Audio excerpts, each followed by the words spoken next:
Bonjour tout le monde et bienvenue dans le briefing des marchés du mardi 12 juillet 2022. Avant de débuter cette émission, comme d'habitude, je vous laisse prendre connaissance de l'avertissement légal sur les risques.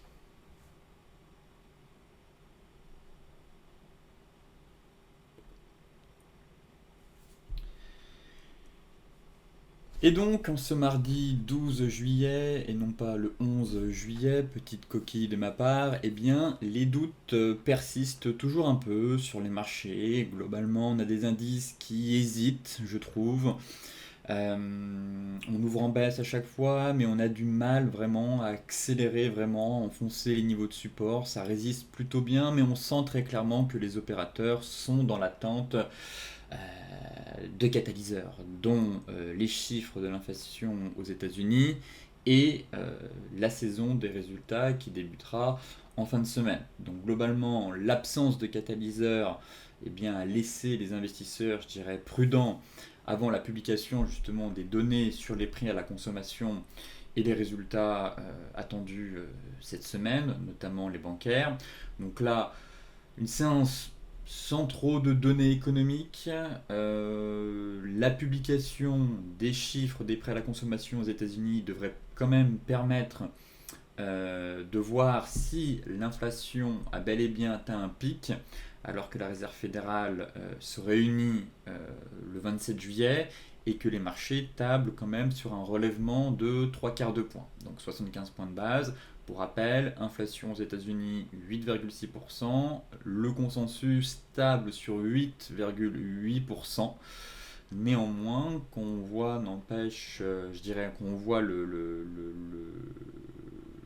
ralentissement qu'on a eu sur les matières premières, notamment sur l'indice Bloomberg Commodities, qui a quand même dévissé de plus de 15% sur le mois de juin, peut-être que l'inflation américaine a atteint un pic au mois de juin, et donc, par conséquent, cela aurait des conséquences derrière sur la stratégie de hausse de taux à venir de la part de la Fed. Donc là, effectivement, on tape sur 75 points de base, mais effectivement, peut-être qu'à partir du mois de septembre, eh bien, si le pic est atteint et que cela se poursuit sur juillet et août, eh bien, au mois de septembre, on pourrait éviter la hausse de 75 points de base et donc avoir une hausse de 25 ou peut-être 50 points de base. Et ça apporterait, j'ai envie de dire, un bol d'air au marché financier. Maintenant, sans surprise, comme vous le savez déjà, on attend les grandes banques qui vont publier leurs résultats plus tard cette semaine, donc JP Morgan, Citigroup et Wells Fargo. Et les analystes s'attendent à de fortes baisses des bénéfices d'une année sur l'autre, ce qui alimente forcément les craintes d'une récession imminente. Enfin, concernant les valeurs sur les indices américains, on a quand même Twitter qui a terminé en NBS après l'abandon par Elon Musk de son projet de rachat du réseau social pour 44 milliards de dollars. Concernant les marchés européens, ce matin, forcément, on est en baisse aussi, légère baisse pour le CAC 40, ça amplifie légèrement le repli entamé la veille après de nouvelles restrictions sanitaires en Chine et un regain d'inquiétude aussi pour l'approvisionnement en gaz de l'Europe, qui alimente encore une fois les craintes de récession. Donc à 3 jours maintenant de la publication des chiffres du PIB chinois au deuxième trimestre, eh bien la perspective d'un nouveau coup de frein de l'activité, enfin d'un nouveau coup de frein à l'activité économique a fait quand même reculer l'indice MSCI de la région Asie-Pacifique à son plus bas niveau depuis 2 ans. Et en Europe, eh bien, les investisseurs redoutent aussi l'impact que pourrait avoir sur l'activité un arrêt prolongé du gazoduc Nord Stream, fermé depuis lundi justement pour des opérations de maintenance, mais dont la réouverture dans 10 jours pourrait être remise en cause à cause du contexte géopolitique.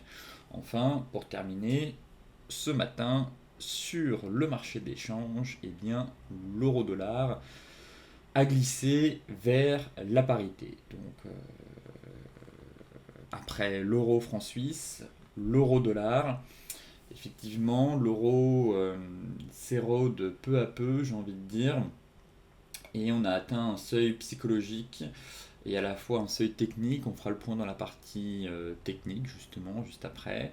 On attend justement la Banque centrale la semaine prochaine, et voilà, la grande question va être de savoir quelles vont être les annonces pour quand même soutenir un peu l'euro qui, pour rappel, il y a un an, quasiment, l'euro était à 1,20 $ et aujourd'hui on atteint la parité. Donc on a quand même eu une chute de l'euro de 15 à 20% à l'espace d'un an, ce qui est quand même assez impressionnant et à la fois inquiétant pour les pays membres de la zone euro.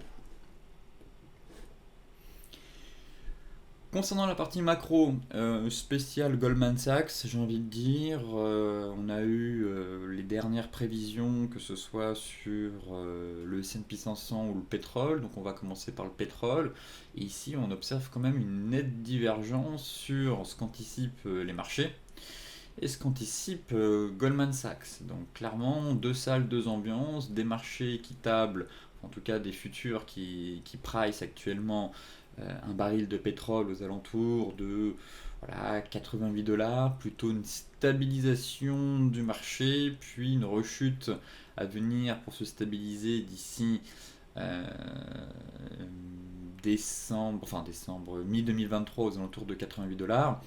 Et en revanche, Goldman Sachs, plutôt optimiste, j'ai envie de dire, sur euh, le chemin du pétrole, avec une cible à 140 $ fin 2022 et ensuite une stabilisation à partir de début 2023 à 130 $. Bon, vraiment, on sent que personne ne sait vraiment où va aller le pétrole.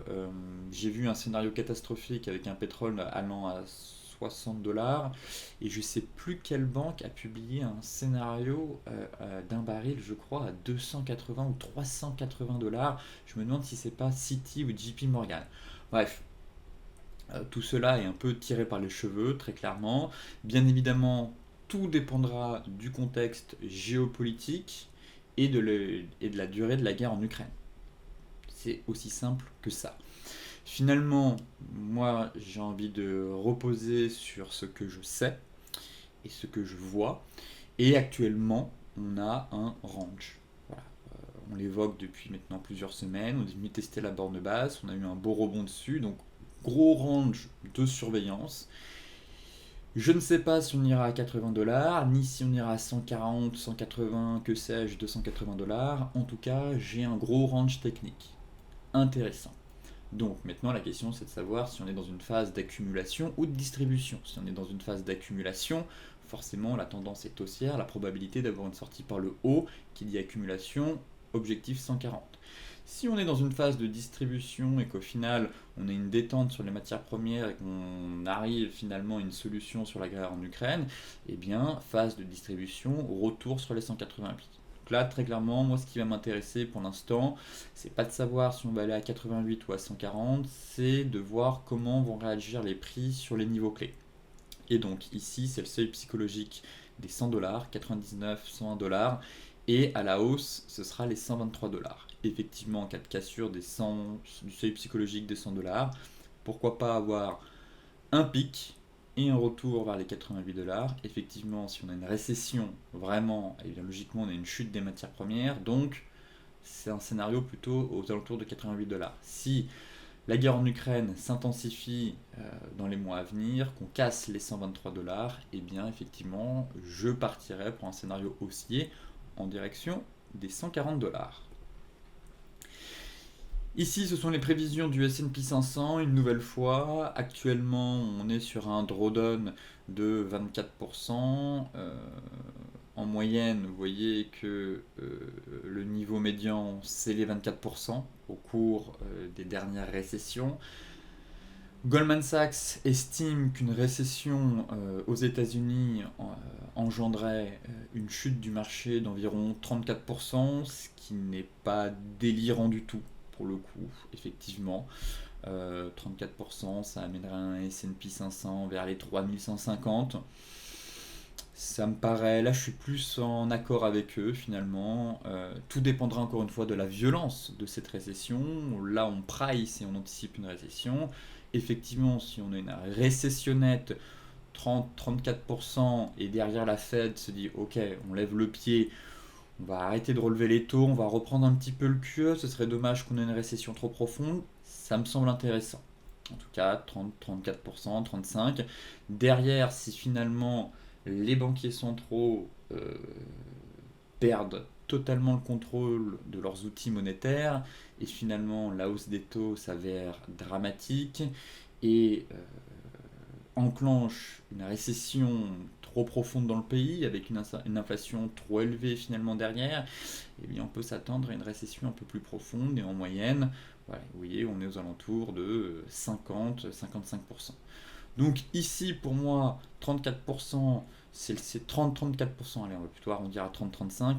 30-35, c'est le scénario de récession nette, entre guillemets soft landing, l'atterrissage en douceur sans provoquer de récession, je n'y crois pas trop. On va rentrer en récession, maintenant c'est de savoir le degré de la récession. Donc le soft landing, pour moi, c'est récession nette. Voilà. Donc 30-35%, récession profonde et douloureuse. Euh, on peut tabler sur 50-55%. Donc pour l'instant, je suis plutôt dans ce scénario-là en me disant que les banquiers sont trop soufflent le chaud et le froid et que je les vois mal laisser le château de cartes s'écrouler pour perdre plus de 50%. Donc pour l'instant, je rejoins Goldman Sachs sur un scénario de récession, mais de récession nette dans le sens où les banquiers centraux finiront par retourner leur veste et reprendre le QE ou la baisse des taux. Il faut bien avoir en tête que cette hausse des taux qu'on a actuellement sur les marchés, c'est une hausse de taux provisoire pour juguler l'inflation. Derrière, forcément, euh, on aura de nouveau une baisse des taux pour relancer la machine économique. Concernant le CAC,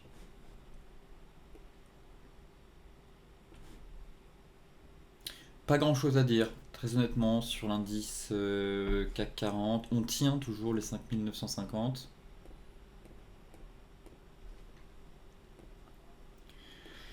Mais d'un point de vue trading et plan à mettre en place, bon, c'est franchement mou depuis le début de la semaine. On s'est fait une petite frayeur, un trou d'air. On est venu combler les gaps, c'est repris. On tient une nouvelle fois les 5950. Donc bon, c'est sûr que on a vraiment du mal à reprendre de la hauteur. Mais tant qu'on n'enfonce pas véritablement les 5950, j'ai du mal à être vendeur pour dire ok, on va aller chercher de nouveau la borne basse. En tout cas, pour l'instant, je trouve que c'est plutôt assez brouillon, hésitant et que le marché ne sait tout simplement pas dans quelle direction où aller. On constate très clairement voilà, que là on fait le yo-yo. Donc vous dire acheter, viser la borne haute, j'ai pas de signal technique de retournement, ça manque de conviction, on a les chiffres américains qui tombent demain, vous dire vendez un support avec un stop au-dessus, pour l'instant vous voyez le support ne veut pas céder. Bon, je pense qu'il faut être plutôt observateur, je le dis souvent, mais ne pas trader, c'est aussi trader, il faut savoir être patient. Et actuellement, je trouve qu'on a, en tout cas en swing trading, pas d'opportunité sur les indices, notamment en Europe, que ce soit le CAC ou le DAX, sous surveillance. L'idéal pour moi, pour tenter un achat swing, c'est de revenir en bas, en haut, ou d'avoir un catalyseur, en me disant, ok, finalement les vendeurs reprennent la main, ça casse, on vend, on accélère, ou à la hausse, à l'inverse. Pour l'instant, grosse hésitation du marché, indécision, et plutôt neutre dans l'attente finalement des données clés à venir, que ce soit les résultats des sociétés ou les données sur l'inflation publiée demain. Le DAX, c'est pareil, finalement, échec sur résistance ici. Peut-être que certains ont tenté la vente. J'étais plus prudent hier. Effectivement, je vous disais, autant le CAC me plaît un peu plus, dans le sens où on est sur support, autant le DAX, je vous disais, vous voyez, on est sous résistance encore. Bas de canal et même 50. Si vous voyez un signal de retournement, pourquoi pas tenter une vente et combler le gap. Bon, c'est chose faite, ce gap-là a été comblé. Ici, maintenant assez neutre, pareil, je repasserai haussier sur le DAX si on break les 12 950. Pour moi, on reste baissier en fait. Là, on a un niveau de support un peu plus bas. Euh, c'est l'indice le plus faible. Et pour l'instant, je ne suis pas convaincu de la direction à venir. Voilà. Bon, on a peut-être un joli niveau de support, mais un peu plus bas. Là, neutre, mais je passerai acheteur. Voilà, une fois qu'on aura vraiment breaké ce haut de canal et cette MM50, là, j'estimerais qu'on aura du potentiel haussier pour venir combler le gap. Pour l'heure, je trouve que ça reste quand même vachement fébrile et pas de direction claire. J'ai beau regarder en daily. Bon, on est venu combler ce gap, on va retomber.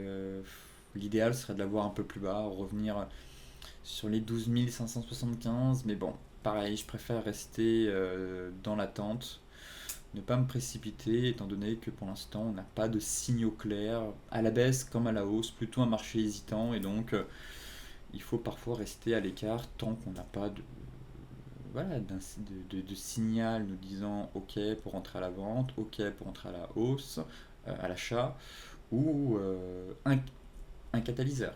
Et là, pour moi, le catalyseur, il interviendra mercredi et en fin de semaine.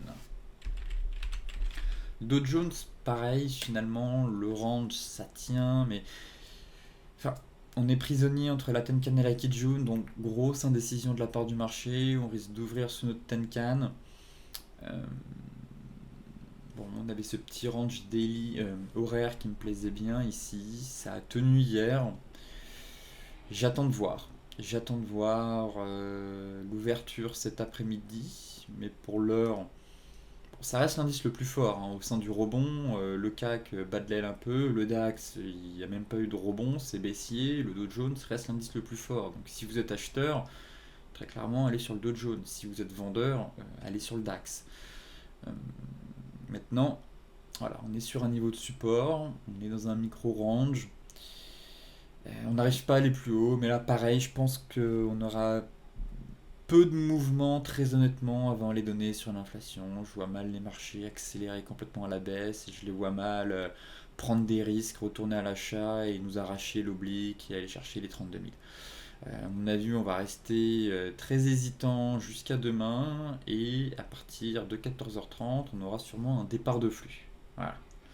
Pour savoir, en fonction du niveau de l'inflation, savoir quelle sera les perspectives sur les hausses de taux à venir pour les prochains mois, notamment pour le mois de septembre.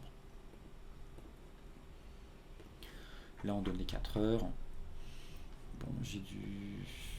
On a vraiment beaucoup d'obstacles, vous voyez. Chikou qui bute à chaque fois sur notre Kijun ici. Donc on bute sous le haut du nuage, donc on n'arrive pas à se libérer. À la baisse, on a la Tenkan et la Kijun qui arrivent. Donc bon, un marché vraiment de porte de saloon et d'hésitation qui devrait durer encore quelques temps.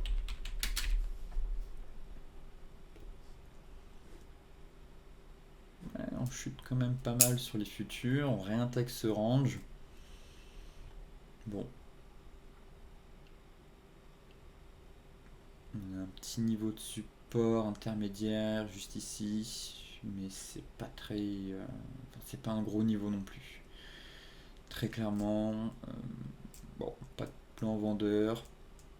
J'avais plutôt un biais aussi en début de semaine, mais on sent que ça coince, que le marché reste lourd et que les opérateurs n'ont finalement pas envie de prendre de risques, très clairement.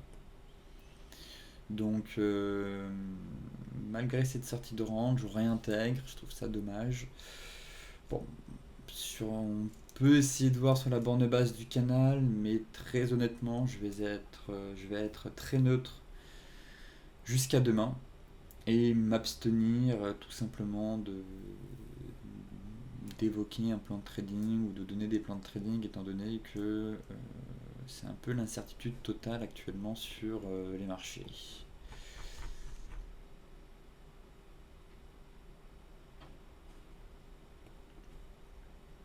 Bon, rien n'est fait, on est toujours prisonnier entre Tenkan et Kijun. Effectivement, si là on clôture au-dessus de notre Tenkan, on reste en fait finalement dans une zone d'indécision. Quand on est prisonnier entre Tenkan et Kijun, c'est vraiment indécision du marché. Effectivement, si on casse ici, on pourrait peut-être reprendre les ventes, mais on peut aussi avoir un énorme contre-pied demain après les chiffres de l'inflation. Donc par conséquent, Je pense qu'il faut voilà, soit faire de l'intraday, si vous êtes très à l'aise avec l'intraday, soit attendre un signal pour profiter d'un prochain mouvement directionnel et donc d'un swing trade sur le Dow Jones. L'euro-dollar. L'euro-dollar, bah, j'ai envie d'être à l'achat. Voilà. Euh, je vous disais le niveau à surveiller hier. Euh, je peux me tromper, bien évidemment. On a eu la même chose sur le franc suisse. Et si on bascule sur le franc suisse une première fois, c'était ici. Paf, petit excès sur la parité. Hop, rebond, c'est reparti. Bon, après on a enfoncé la parité quand la BNS ici a augmenté ses taux. Hausse de taux surprise, donc forcément on avait une belle figure, ça a cassé, boum, on est revenu sur la parité, en dessous de la parité même. Mais la première fois, il y a quand même eu un rebond. Et là en plus, on a un joli niveau. Certes, c'est psychologique, mais on a quand même notre bas de canal. On est en extrême survente. Parallèlement, j'ai un début de divergence 4 heures et qui est en train de se former. Juste ici. Vous voyez? Tac. Donc là, j'ai envie de tenter un achat. Donc je trouve qu'on a un beau seuil. Anticiper cette divergence 4 heures. Les plus prudents voudront peut-être attendre la fin de la clôture 4 heures et de se dire bon, bah, si on a un avalement, on peut tenter le coup. Et l'idéal, ce serait d'avoir un stop loss sous ma zone, parce que ma zone c'est 0,9990, 1. Et donc d'avoir un stop loss. J'ai une belle zone aussi à 0,9950, mais ça fait peut-être un peu large. Voilà, d'avoir un stop loss un peu large, 0,9967, et viser TP1, TP2.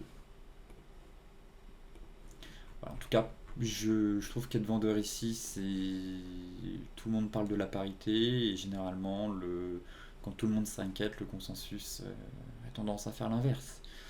Là, on va voir des médias nous couler de l'encre en nous disant que l'euro va aller à la cave, qu'il a atteint la parité. Et je m'attends au contre-pied. Voilà, je peux me tromper. Euh, Quand je vois ce qu'on a fait sur l'euro CHF, je m'attends à la même réaction. En plus, on est vraiment en survente totale. Je m'attends à la même réaction sur l'euro dollar. Voilà. Euh, donc j'ai bien envie de prendre le risque. Libre à vous maintenant de vouloir suivre ce plan ou pas. Vous pouvez aussi adapter votre money management, encore une fois.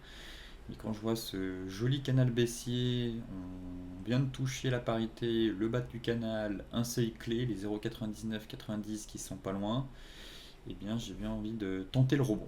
Voilà. Rebond technique, hein, je ne parle pas d'une reprise haussière, hein, mais rebond technique en TP1 et TP2. Pour ensuite de nouveau revendre et peut-être aller chercher plus bas. Dans l'attente de la BCE la semaine prochaine. Il suffit qu'on ait des annonces de la BCE la semaine prochaine, l'euro peut reprendre 300 pips en ligne droite. Donc je trouve que le ratio risque-récompense est plutôt bon en fait sur ce trade. Un stop un peu large. Si les chiffres de l'inflation sont pas horribles, eh bien les traders vont se dire ok, finalement la Fed va lever le pied. Donc on n'aura pas de hausse de taux trop brutale. Donc le dollar va faiblir, l'euro va s'apprécier. Et si la semaine prochaine la BCE nous dit on va pas laisser l'euro dégringoler, on veut pas que ça devienne une monnaie de singe non plus, eh bien on peut quand même avoir un joli rebond à jouer. Et donc par conséquent, le ratio risque-récompense est excellent. Donc pour moi, j'ai envie de tenter ce rebond. Maintenant, libre à vous, en fonction des explications que je viens de vous donner, de tenter ce plan. L'euro-yen. Là, c'était le suivi de l'euro-yen, ça se passe plutôt bien. Je vous disais de garder un reliquat. On peut abaisser le stop loss, encore une fois. À la base, la stratégie, hein, c'était sur l'étoile du soir ici, retour sur la borne basse. Je vous disais garder un reliquat, si ça casse, on a un énorme double top. Et ça se passe plutôt bien. Pour l'instant, on est en train de casser le support. On est venu faire le pullback ici. L'objectif, ce serait de retomber dans cette zone. Là, dans cette belle zone. Et donc si on affine en données 4 heures, maintenant on va faire le suivi, et bien je pense que vous pouvez, vous voyez, tac, là on a un range. Donc en fait, se dire, si on casse la borne basse de notre range, eh bien on peut aller plus bas. Et donc par conséquent, abaisser votre stop loss win ici. Voilà. Et si ça casse, vous l'abaissez encore. Donc là, range peut remonter, d'où l'intérêt d'avoir un stop loss win un peu au-dessus. Vous voyez, la MM50 derrière 4 heures elle va descendre, donc vous serez protégé par la MM50. Donc par ici. Et si on casse par le bas, sortie de range par le bas, on abaisse encore le stop loss win et votre reliquat que vous avez dû garder normalement de 10 ou 15%, et bien vous essayez de le tenir jusqu'au bout. Et là, ça vous aura fait un super trade pour viser 134,80, 133,86. Vraiment, on a une grosse zone ici à venir taper. L'USD-Yen, il y a toujours ce plan qui est en place, sous surveillance, dans le sens, si on réintègre le triangle débouclé. Voilà. Logiquement, vous avez dû avoir le pullback ici. Sur pullback, un bon point d'entrée. On est en train d'effectuer un nouveau pullback. On a une petite résistance au-dessus de la tête. J'aime pas trop la bougie qu'on est en train de faire. Donc surveillez l'euro. L'euro. Le dollar, pardon. Car si on a un excès de faiblesse du dollar, on peut avoir une fausse sortie. Et il y a un canal aussi à la place. Il y a un canal aussi. Donc, pour moi, sur Reintech, c'est bull trap, faut déboucler la position. Voilà, il y a pas, on reste en mode espoir. Déjà, là, on peut remonter le stop loss. Sous les plus bas de la kit jaune, on a une très belle zone. Ici, clôture sous 137,56. Il faut déboucler la position. Et ne pas rester en mode espoir, je pense qu'on aura un bull trap. Donc voilà, là c'est vraiment important de respecter ça, je pense. On a vraiment un actif qui est très haussier, qui a rarement fait des fausses cassures haussières.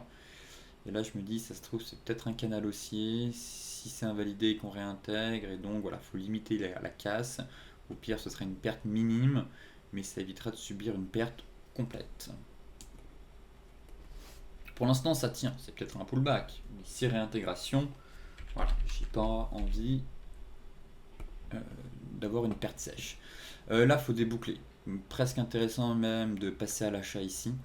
Bel avalement 4 heures. Dommage qu'on n'ait pas la divergence. Ici, voilà, on avait mis en place un plan. Ah, il n'y a pas la divergence. Quel dommage. C'est vraiment dommage.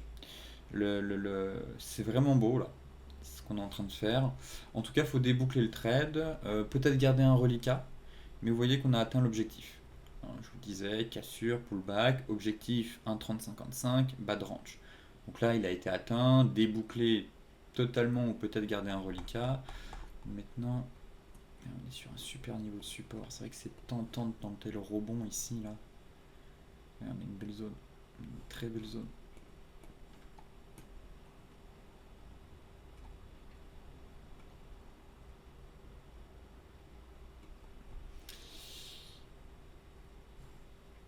Difficile d'ignorer. On est venu taper. On a vraiment une belle zone ici, tac tac tac. Effectivement, si on casse ce niveau, c'est direction la cave, plein sud. Et là, à court terme, ça me plaît bien pour tenter un rebond. Bon, à vous de voir maintenant si vous avez fait un excellent trade. Si vous avez fait un excellent trade ici, pourquoi pas prendre le risque. Si vous êtes arrivé en cours de chemin et que vous n'avez pas eu un super ratio, prenez pas le risque. Mais effectivement, si l'avalement haussier se confirme, bon, pareil, vraiment jouer le rebond, hein, pas plus, mais il y a peut-être un intérêt intéressant à faire. Stop loss sous le bas de la zone que je viens de tracer ici pour viser la MM50. Voilà. En tout cas, j'aime beaucoup. Objectif majeur atteint, bel avalement 4 heures sur zone. Dommage qu'il n'y ait pas la divergence. Vraiment, on aurait eu la divergence, j'y serais allé les yeux fermés. Là, c'est juste un chandelier, mais sur une belle réaction, ça me plaît bien. Juste pour jouer un rebond, hein, bien évidemment, ça reste baissier, à vous de voir, limitez votre risque si vous êtes intéressé, mais là on a quand même un beau pattern qui est en train de se former. Si la clôture d'ici 40 minutes est aussi belle que celle-là, ça peut être intéressant de tenter un rebond. En tout cas, pour celles et ceux qui étaient baissiers, objectif atteint, prenez vos bénéfices, soit vous gardez un reliquat, auquel cas ne jouez pas le rebond, sauf si vous voulez vous hedger, pourquoi pas. Pour les autres qui ont pris tout le mouvement baissier suite à la cassure, bon, bah, si vous avez fait un beau trade, pourquoi pas risquer, voilà, si vous risquez d'habitude 1% de votre capital, et bah là, risquez seulement 0,5. Voilà. Mais un rebond pourrait se mettre en place après une belle dégringolade de cet actif. Le gold, bon, la divergence ici, non, il n'y a pas de divergence toujours. Le gold, je reste à l'écart dans l'attente des chiffres du. J'attends impatiemment les chiffres de l'inflation là, pour le métal jaune. Pour l'instant, neutre, et tout dépendra des chiffres de l'inflation. Forcément, si les opérateurs, si l'inflation explose et on dépasse le consensus, euh, hausse des rendements obligataires, logiquement, puisque les opérateurs vont se dire ok, donc là la Fed, l'inflation devient incontrôlable, donc la Fed va continuer à relever ses taux de manière agressive, et donc probabilité d'avoir une hausse de taux une nouvelle fois de 75 points de base au mois de septembre. Donc les hausses de taux, augmentation des rendements obligataires, risque de plomber le métal jaune. A l'inverse, si l'inflation qui est actuellement à 8,6%, le consensus stable sur 8,8 et qu'on a une inflation qui tombe grâce à la chute des matières premières qu'on a eu notamment sur le Bloomberg Commodities Index, que j'évoquais en introduction, donc si l'inflation tombe, qu'on atteint un pic et elle tombe, je sais pas, moi, à 8,4, bah là les opérateurs vont peut-être se dire, bon, pic de l'inflation atteint, peut-être que la Fed va commencer à lever les pieds au mois de septembre. Et donc détente sur les taux et hausse du métal jaune. Voilà un peu, à mon avis, le raisonnement qu'on a actuellement sur l'once d'or. En tout cas, à court terme, c'est mon raisonnement et ça donnera le coup d'envoi du mouvement directionnel. Donc si on recasse les 1750 demain, bon, on ira chercher 1790. Si panique, eh bien le point d'achat il sera sur le bas de range. Aussi simple que ça. Voilà, on a notre range. Point d'achat idéal, si ça panique, 1685, 1680, 1690. Si finalement les données sont plutôt bien accueillies et qu'on recasse les 1750, pourquoi pas tenter un achat pour viser TP1 1790. On remettra le stop à break-even et si ça casse, espérer un redémarrage haussier. Pour l'heure, ni plus ni moins, c'est le plan et à court terme, il n'y a rien à faire. Il y a un range 4 heures, si vous voulez vous amuser à trader ça, eh bien allez-y. Pour ma part, je reste à l'écart, j'attends les chiffres de l'inflation et là au moins je pense qu'on aura un signal intéressant derrière pour se positionner concrètement sur le métal jaune. Le Brent, euh, Brent, ça retombe. Bon, celles et ceux qui ont joué la divergence sont peut-être toujours dedans. On perd quand même 4,5%. Je suis assez étonné de ce mouvement. Peut-être que l'avalement haussier va dysfonctionner.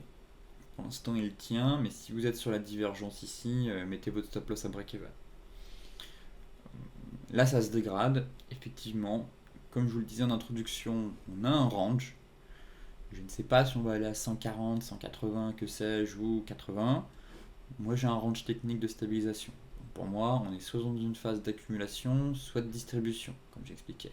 Si on casse par le bas, distribution. Si on casse à la hausse, accumulation, objectif 140. Par le bas, objectif effectivement un peu plus bas. Pour l'instant, j'ai plutôt envie de travailler l'actif à l'achat. Tant que le niveau de support tient, tant que j'ai des signaux de retournement ici. Si on retombe sur les niveaux de support non loin de la MM200, effectivement, toujours intéressé. Donc là, il y avait la divergence 4 heures. Mettez-vous à break-even, ne prenez aucun risque.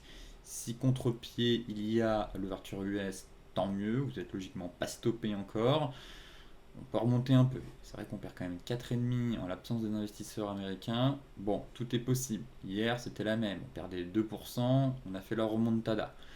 Donc là, bon, attendez l'ouverture, voyez. Sinon, il faudra de nouveau retravailler sur la borne basse. Peut-être qu'on va rentrer dans un range 4 heures à l'intérieur d'un range de moyen long terme. Peut-être que ça, c'est le nouveau range. Donc là, on est sur le milieu de range. Si ça tient, bon, que ça repart, tant mieux pour vous. Si ça casse, stoppé à break-even. On recherchera de nouveau des achats sur la borne basse du range 4 heures qui est couplé à la borne basse du range daily, non loin de la MM200. Voilà le plan. Et si on casse tout ça à la MM200, et bien là, plutôt, on cherchera des ventes.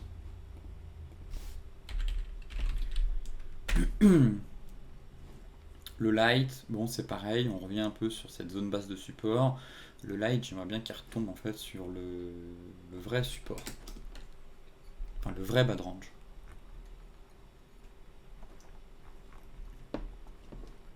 Et là ce serait parfait. MM200 bas de range, pour moi c'est l'idéal. Pour l'instant plutôt neutre. L'avalement tient toujours. Pour qu'il soit invalidé, il faut une clôture sous les 97. Donc toujours cet avalement haussier. Qui a du plomb dans l'aile, certes, je le reconnais, mais qui n'est pas invalidé en soi tant que ce support n'est pas enfoncé. Donc là, le plan, c'est à peu près le même que sur le Brent, hein, je viens de l'évoquer. Je préfère la structure du Brent qui est plus propre avec le bas de range. Ici, voilà, j'ai peur du petit piège en mode on casse pour aller chercher un peu plus bas. Le Brent, le range est propre, la MM200 devrait remonter dans les prochains jours, donc ce qui devrait nous créer une zone de convergence derrière. Sinon, pour l'instant, vous voyez que la stratégie est la même à court terme. On pourrait tracer un range 4 heures, mais je suis moins à l'aise de payer ici car je me dis on pourra avoir un excès baissier pour véritablement venir chercher la borne basse du range. Voilà pourquoi je me focus plus sur le Brent que sur le light. Les cryptos, rien à signaler, passez votre chemin. La stratégie n'a pas changé, c'est toujours la même. Un range 4 heures, même daily, où il se passe absolument rien. Voilà. Donc, pour faire simple et résumer, configurer échelle logarithmique, une semaine, voilà. On va baisser.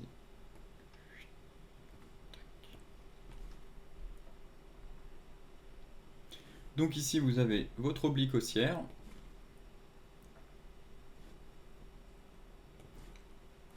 Qui passe par tous les plus bas. Les cours sont soutenus. Vous avez votre double top. Hein, j'ai reporté l'objectif. Donc, sous les 19 000, eh bien, on renforce le scénario du double. Enfin, il est déjà validé. Hein, donc, logiquement, en tout cas, l'analyse graphique, elle, plaide déjà pour un retour sous 12 000. Enfin, vers 12 000. Maintenant, ce plan sera renforcé si on break les 19 000.